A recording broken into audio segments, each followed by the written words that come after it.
প্রতিদিন ভোরবেলা ছাদ বাগানে আসি আর প্রতিদিনই কিছু না কিছু কাজ করি।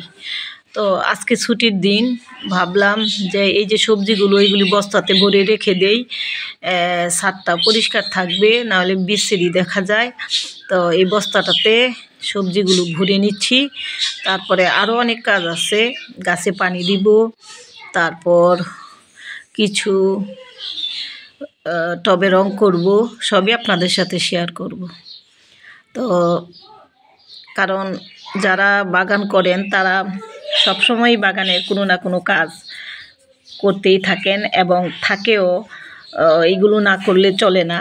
সবসময় বাগানের পরিচর্যা বিষয়ে সব কিছু। একটা ফোন চলে এসেছিল, সেই জন্য কলটা বেজে গেছে, আমি দুঃখিত আমার ভিডিওর মধ্যে। তো এই সবজিগুলো বস্তাতে ভরে রাখবো, রেখে আরও অন্যান্য কাজ করব, সবই আপনাদের সাথে শেয়ার করব।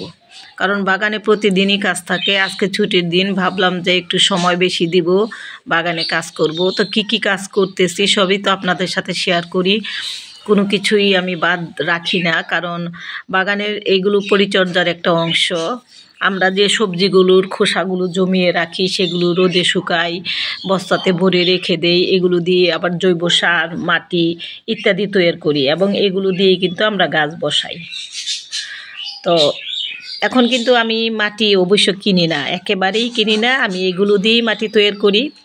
আর পুরনো টবের মাটিগুলোকে মানে করে রোদে শুকিয়ে সুন্দর করে গুছিয়ে আবার সেটা একসাথে মিশিয়ে মাটি তৈরি করে গাছ বসাই।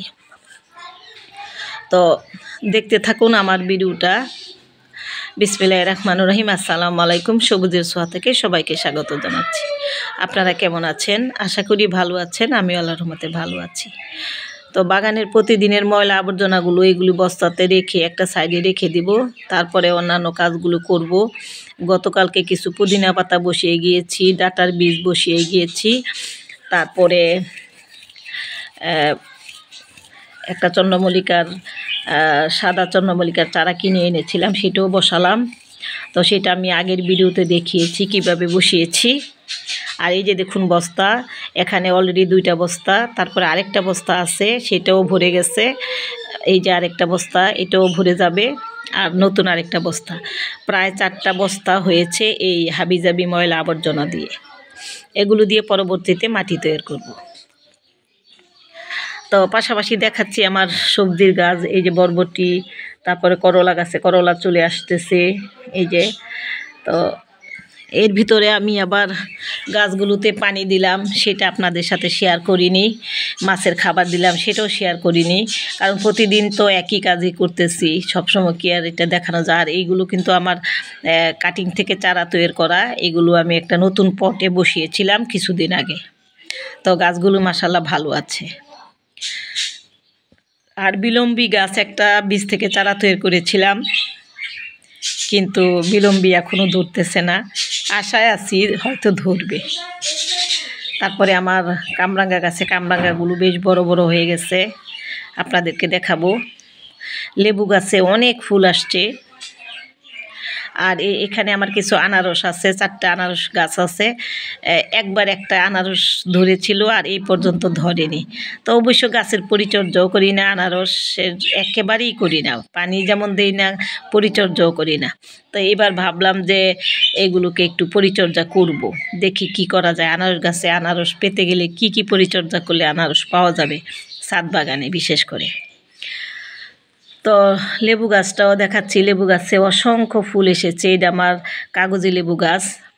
তারপরে কামরাঙ্গা গাছে কামরাঙ্গা ধরেছে। এটা কিন্তু আমার বাগান বিলাসের কালারগুলো কি চমৎকার। অবশ্য ভ্যারাইটি কালারের নাই, বিভিন্ন কালারের নাই। যাই হোক, যা আছে তাতেই আমার কাছে অনেক ভালো লাগে। আমার কষ্টের অর্জিত ফুল যে কালারই হোক না কেন, মানে এটাই আমার অনেক সবচেয়ে বড় প্রশান্তির জায়গা, প্রাপ্তির জায়গা এবং ভালো লাগার জায়গা।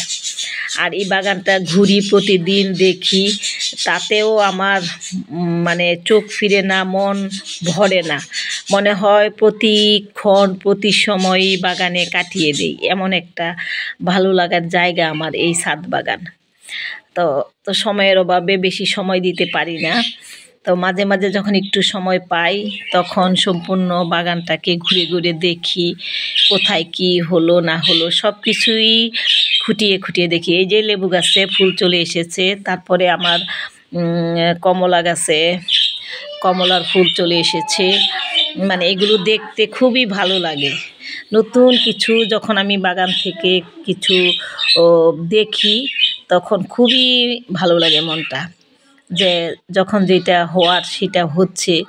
এখন কি পেলাম না পেলাম সেটাও কিন্তু বিষয় না, বিষয়টা হলো একটা গাছ বসিয়েছি, যত্ন করেছি, বড় করেছি, সেটা থেকে যখন একটা ফুল দেখি, ফল দেখি, অনেক ভালো লাগে। আর এখানে কিছু পেয়ারা গাছ আছে আমার, সেই পেয়ারা গাছেও কিন্তু অনেক পেয়ারা ধরে। তো এইবার কিছু দেখতেছি না, একটু যত্ন করতে হবে, কারণ এইবার সবজির প্রতি বেশি ঝোঁক দিয়েছিলাম। অন্যান্য ফুল ফলের গাছের প্রতি আমার একটা বেশি একটা মানে ছিল না। আবার নতুন করে জবা আস্তে আস্তে দুইটা একটা করে ফুল ফোটা শুরু হয়ে গেছে। তো গাছের চেহারাও কিন্তু আগের চেয়ে অনেক পরিবর্তন হয়েছে। শীতকালে যেরকম জীর্ণ শীর্ণ হয়ে থাকতো, সেই গাছগুলো এখন কিছুটা মনে হচ্ছে যে প্রাণ ফিরে পাচ্ছে। মানে এখনকার যে বসন্তের বাতাস, হাওয়া, এইগুলো ওদের গায়ে লাগছে, আর ওদের মানে মানে শারীরিক গঠন, লতা পাতাগুলো আবার সবুজতায় ফিরে আসতেছে, আবার নতুন করে পাতা মিলছে, যেসব পাতাগুলো ঝরে গিয়েছিল সেইগুলো।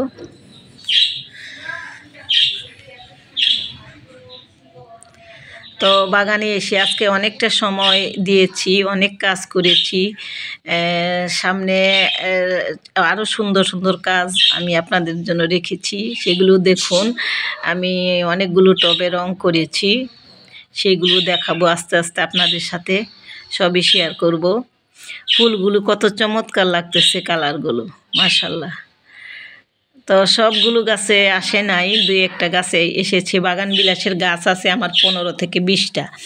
এখন অনেকগুলো কালারের বসিয়েছিলাম, ডাল কাটিং হয়েছে। এখন ফুল হলে বুঝতে পারবো যে আসলে কোন কালারের ফুলগুলো, চারাগুলো আমি করতে পেরেছিলাম।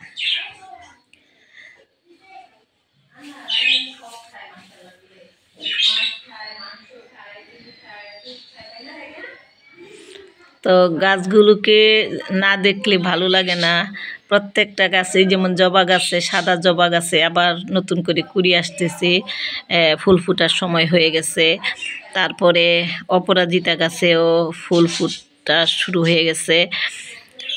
ভিন্ন কালারের যে বসন্তের সময় বা গ্রীষ্মের সময় যে ফুলগুলো ফুটে, সেইগুলোর গাছে এখন মোটামুটি ফুল আসার মানে প্রিপারেশন নিচ্ছে। কামিনী গাছগুলোতেও আবার নতুন করে কুড়ি আসতেছে, ফুল আসবে কামিনী গাছে, রঙ্গনে। এগুলো তো সারা বছর, মানে গ্রীষ্মকালীন ফুল সবসময় হয়, শীতকালে খুব বেশি একটা এগুলো দেখা যায় না। এই গাছটাতেও কিন্তু এবার ফুল আসার কথা, এখনও কলি দেখতেছি না। আর এগুলো হলো জবা গাছ, জবা আছে আবার অনেক। আর এটা হলো পত্রলেখা না কি জানি বলে, মোসান্দা না কি জানি একটা গাছ বলে। এই যে জবা, এটা আমার, এটা অপরাজিতা গাছ। এটা তো একটা দুইটা করে আসতেছে। সবগুলো গাছই কিন্তু আমি কিছুদিন আগে কাটাই ছাটাই করে দিয়েছিলাম। এটা ল্যান্টানা পাহাড়ি গাছ। এই যে অপরাজিতা গাছে ফুল আসতেছে।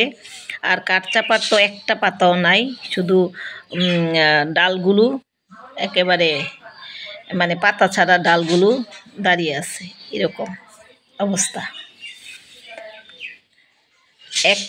একটা গাছ থেকে আমি অনেকগুলো চারা তৈরি করেছি কাঠচাপার। এই যে এটা আমার রঙ্গন ফুটতেছে, রঙ্গনও আছে আমার অনেক। বিভিন্ন জায়গা থেকে আমি ডাল কাটিং সংগ্রহ করেছিলাম বিভিন্ন কালারের। তো ফুল ফুটলে বুঝতে পারবো যে রঙ্গনের, আসলে ফুল না ফোটা পর্যন্ত কোনো ফুল গাছেরই বোঝা যায় না যে কালারটা কী কালার হতে পারে।